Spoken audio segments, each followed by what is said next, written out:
सड़क के किनारे पड़े और कोयला बन चुके शरीर की तस्वीर शायद ही आंखों से जल्दी ओझल हो पाएगी। इसी हेडलाइन के साथ भारत की सुबह हुई थी। हैदराबाद में कुछ ऐसा हुआ था जिसने लोगों को दिल्ली में 16 दिसंबर 2012 में हुए गैंगरेप निर्भया केस की याद दिला दी थी। यही वजह थी कि एक बार फिर से ट्विटर में #निर्भया टॉप ट्रेंड में शामिल हो चुका था। जिस अपराध ने लोगों को अतीत में 7 साल पीछे पहुंचा दिया था, उसे हैदराबाद में अंजाम दिया गया था। कुछ हैवानों ने एक मासूम सी लड़की डॉक्टर प्रियंका रेड्डी का गैंग रेप किया और फिर उसकी हत्या कर दी थी, और हत्या के लिए ऐसे तरीके का इस्तेमाल किया था जिसे सुनकर ही इंसान की रूह कांप जाए। लोगों ने एक ऐसा सुस्त पुलिस सिस्टम देखा था कि उनका कानून के रखवालों से विश्वास उठ गया था, और पुलिस के ऊपर सवाल उठे थे कि जब रिश्वत लेने के लिए सरहदें बीच में नहीं आती हैं, तो किसी की मदद करते वक्त क्यों पुलिस स्टेशन को अपनी सीमाएं याद आने लगती हैं। उस रात 27 साल की प्रियंका के साथ कुछ ऐसा हुआ था जिसके बारे में बस सुनने से दुनिया भर की लड़कियां डरने लगी थी। अगर किसी को जानना हो कि हैवानियत की काली तस्वीर कैसी नजर आती है, तो उसे हैदराबाद के इस काले अध्याय को जरूर सुनना और पढ़ना चाहिए। शायद डॉक्टर प्रियंका रेड्डी की कहानी सुनने के बाद हम एक बेहतर समाज बनने की कड़ी में आगे बढ़ सकें। इसीलिए आज के एपिसोड में हम doctor Priyanka Reddy rape and murder case की फाइल को रीओपन करेंगे। चलते हैं तेलंगाना की राजधानी हैदराबाद के शानदार इलाके में।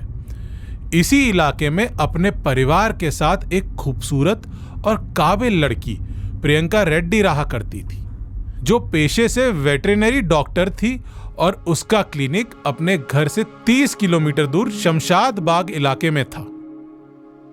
हर रोज प्रियंका अपने क्लिनिक जाने के लिए आधा रास्ता स्कूटी से तय करती थी। टोंडूपल्ली की पार्किंग में अपनी स्कूटी को पार्क करके रेंटेड कैब से ऑफिस चली जाया करती थी। उसे नहीं मालूम था कि उसके इस रूटीन को कुछ दरिंदों ने नोटिस कर लिया है। तारीख आई 27 नवंबर 2019। हैदराबाद की सुबह प्रियंका अपने क्लिनिक जाने के लिए थोड़ी जल्दबाजी में तैयार हो रही थी। इसी दौरान उसने जोर से घर वालों से कहा, आज मुझे डर्मेटोलॉजिस्ट के यहाँ भी जाना है। मुझे शाम को आने में थोड़ी देर हो जाएगी। कोई टेंशन वेंशन मत लेना, मैं अपनी स्कूटी से ही घर वापस आ जाऊंगी। घर वालों को पता चल चुका था कि आज प्रियंका अपनी क्लिनिक से लेट आएगी। प्रियंका घर से निकल ही रही थी कि उसकी मां ने उसे रोका और उसके गले में एक लॉकेट पहनाते हुए कहा, ये लॉकेट तुझे हर बुरी नजर से बचाएगा मेरी बेटी। डर्मेटोलॉजिस्ट की अपॉइंटमेंट की वजह से प्रियंका को टोल प्लाजा पहुंचने में थोड़ा लेट हो गया। रात होने वाली थी। वो पार्किंग में पहुंची, अपनी स्कूटी स्टार्ट ही करने वाली थी कि उसकी नजर स्कूटी के एक टायर पर गई। प्रियंका जोर से चिल्लाई, ओह शिट, इसे भी आज ही पंक्चर होना था। अब मैं क्या करूं? रात भी हो रही है यार। इस सुनसान इलाके में कौन मेरी मदद करेगा? प्रियंका की इस आवाज को वहां बैठे कुछ लोगों ने सुन लिया था। उसमें से एक शख्स आगे आया और प्रियंका की मदद करने के लिए बोला, लेकिन प्रियंका के सिक्स्थ सेंस ने उसे बता दिया था कि इस इंसान की नीयत ठीक नहीं है। उसने किसी भी तरह की मदद लेने से मना कर दिया और कहा, थैंक यू भैया, मैं मैनेज कर लूंगी। प्रियंका की नजर वहां बैठे लोगों की आंखों में गई। उन आंखों को देखकर प्रियंका को बहुत ज्यादा डर लगने लगा था। वो अपनी स्कूटी के साथ हाईवे में खड़ी हुई थी। उसे कुछ समझ में नहीं आ रहा था कि वो क्या करे। करीब रात 9:22 पर प्रियंका ने अपनी छोटी बहन को कॉल लगाया। बेल जा रही थी लेकिन फोन रिसीव नहीं हुआ। उसने फिर कॉल लगाया। इस बार फोन रिसीव हो गया। प्रियंका ने पूरी बात अपनी छोटी बहन को बताई। छोटी बहन ने उसे स्कूटी वहीं छोड़कर कैब से घर आ जाने की सलाह दी। ये सुनकर प्रियंका ने कहा था, ऐसे कैसे यहाँ स्कूटी छोड़ दूँ? यहाँ स्कूटी चोरी भी तो हो सकती है। मुझे कल क्लिनिक भी जाना है। अगर यहाँ स्कूटी छोड़ दी तो कल क्लिनिक कैसे जाऊंगी? चलो मैं देखती हूँ, शायद ये ठीक हो जाए कहीं, तो कल का टेंशन ख़त्म रहेगा। नहीं तो कल कौन इसे बनवाएगा। अच्छा बहन, तुम बस फ़ोन मत काटना, मैं मैकेनिक ढूंढ रही हूँ, ठीक है? तुम प्लीज़ फ़ोन पर बस मेरे साथ बनी रहो। मुझे डर लग रहा है। यहाँ के लोगों की नज़र तू जानती ही अच्छी नहीं है। सभी मुझे घूर रहे हैं। मुझे डर तो लग रहा है, मुझे बहुत डर लग रहा है। प्रियंका को डर जरूर लग रहा था, पर उसे अंदाजा भी नहीं था कि आगे क्या होने वाला है। तभी एक लड़का आया और कहा, आप मुझे स्कूटी दे दीजिए, मैं बनवा कर लाता हूँ। प्रियंका ने उसे स्कूटी दे दी। कुछ देर बाद वो स्कूटी लेकर लौट आया और कहा, सभी दुकान बंद हो चुकी हैं, अब आप क्या करेंगी? फिर एक दूसरा आदमी आया।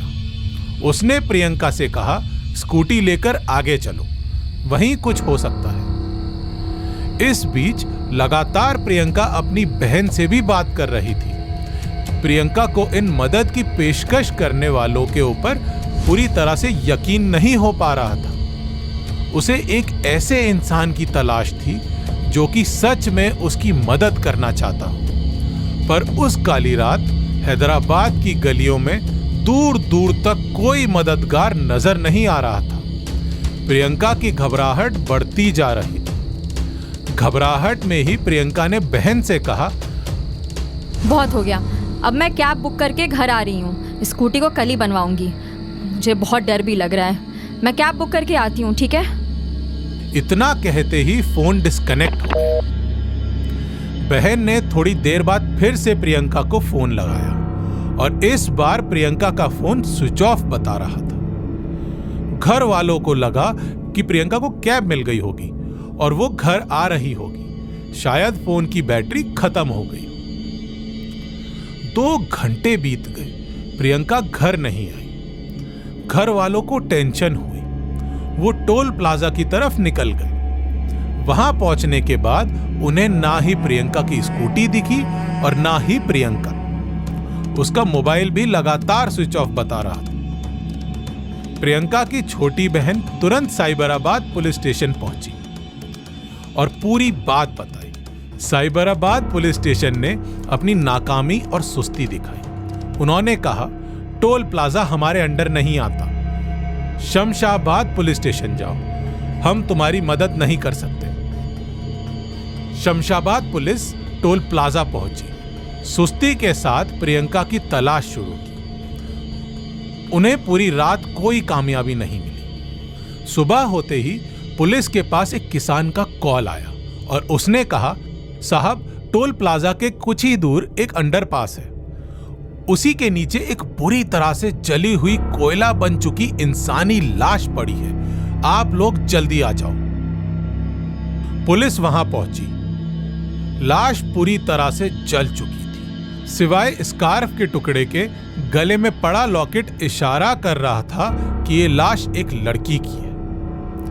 प्रियंका के परिवार वालों को बुलाया गया। प्रियंका की मां लॉकेट को पकड़ते हुए रोने लगी और कहा, हाँ, ये मेरी बेटी ही है। हैदराबाद की गलियों में एक काबिल डॉक्टर प्रियंका रेड्डी को कुछ हैवानों ने अपना शिकार बना लिया था। सपनों से भरी आंखें हमेशा के लिए बंद हो चुकी थी। एक परिवार बार बार उन गलियों में बेहोश हो रहा था और कह रहा था, अगर पुलिस ने खुद को सरहदों में नहीं बांधा होता तो आज हमारी बेटी जिंदा होती। ये मामला मीडिया में पहुंच चुका था। नेशनल मीडिया इसे कवर कर रहा था। पुलिस को अपने गलती का एहसास हुआ और उसने इन्वेस्टिगेशन तेज की। पूरी सरकार कातिलों को पकड़ने के लिए पुलिस के ऊपर प्रेशर डालने लगी। पुलिस की कई गाड़ियां हैदराबाद की गलियों में दौड़ रही थी। जल्द ही पुलिस ने 4 आरोपियों को गिरफ्तार भी कर लिया। पहला, ड्राइवर मोहम्मद आरिफ, जिसकी उम्र 25 साल थी। इसी ने प्रियंका के साथ सबसे ज्यादा हैवानियत की थी। इसने इस हैवानियत में सी चिन्ना केशवुलु, जे शिवा और जे नवीन नाम के 20 साल के लड़कों की मदद ली थी। पुलिस के सामने इन चारों ने रेप और हत्या के गुनाह को कबूल किया। फिर इन चारों हैवानों ने बताया था कि हम लोगों ने कई दिनों से प्रियंका को टारगेट किया था। उस दिन सुबह आरिफ ने बोला, आज इस लड़की को नहीं छोड़ेंगे। आरिफ ने ही स्कूटी को पंक्चर किया था। रात 9:30 बजे आरिफ ही वो लड़का था जिसने प्रियंका से कहा था कि आगे सभी दुकानें बंद हैं। सबसे पहले आरिफ ही प्रियंका की मदद करने के लिए आगे आया था। प्रियंका ने आरिफ से मदद लेने से मना कर दिया। आरिफ को और गुस्सा आया और उसने जे शिवा को प्रियंका की मदद के लिए भेजा। जैसे ही प्रियंका का कॉल कट गया, हम लोगों ने उसका अपहरण कर लिया और उसका तब तक जब तक वो दर्द की वजह से चिल्ला चिल्लाकर आधी मर नहीं गई। हम लोगों ने उसके मुंह और नाक को बंद कर दिया था। उसकी दम घुटने से मौत हो गई। आरिफ ने पेट्रोल और केरोसिन से प्रियंका को बुरी तरह से जला दिया और वो पूरी तरह से खत्म हो गई। प्रियंका जिन लोगों से डर रही थी, जिनकी नजरें उसे खराब लग रही थी, उन्हीं हैवानों ने उसका और मर्डर किया था। तारीख आई 6 दिसंबर 2019। सुबह सुबह टेलीविजन न्यूज चैनल में एक खबर ब्रेक हुई। वो खबर ये थी, आज सुबह 3 से 6 बजे के बीच तेलंगाना पुलिस के साथ मुठभेड़ में वेटरिनरी डॉक्टर प्रियंका रेड्डी के रेप और मर्डर के सभी 4 आरोपी मारे गए। पुलिस के मुताबिक ये सभी घटना स्थल से भागने की कोशिश कर रहे थे, इसलिए इन्हें गोलियों से मार दिया गया। नेशनल क्राइम रिकॉर्ड्स ब्यूरो के अनुसार जिस देश में हर साल 40,000 रेप होते हों, हर दिन में 106 रेप और हर 10 रेप में से 4 वारदात की शिकार छोटी बच्चियां होती हों, जहां कन्विक्शन रेट सिर्फ 25% हो, यानी 40,000 रेप के मुजरिमों में से केवल 10,000 को ही सजा मिले और 30,000 खुला घूमे, वहां आखिर कोई मुजरिम क्यों डरेगा? इसीलिए अपराधियों का हौसला बढ़ता है और वो अगले अपराध की प्लानिंग करते हैं। भय और डर में जीने वाली अकेली प्रियंका नहीं थी, बल्कि हर लड़की इस भय के साथ सड़क पर उतरती है कि लोग उसे गंदी निगाह से घूर रहे हैं। प्रियंका ने भी इसी डर के साथ इस दुनिया को हमेशा के लिए अलविदा किया।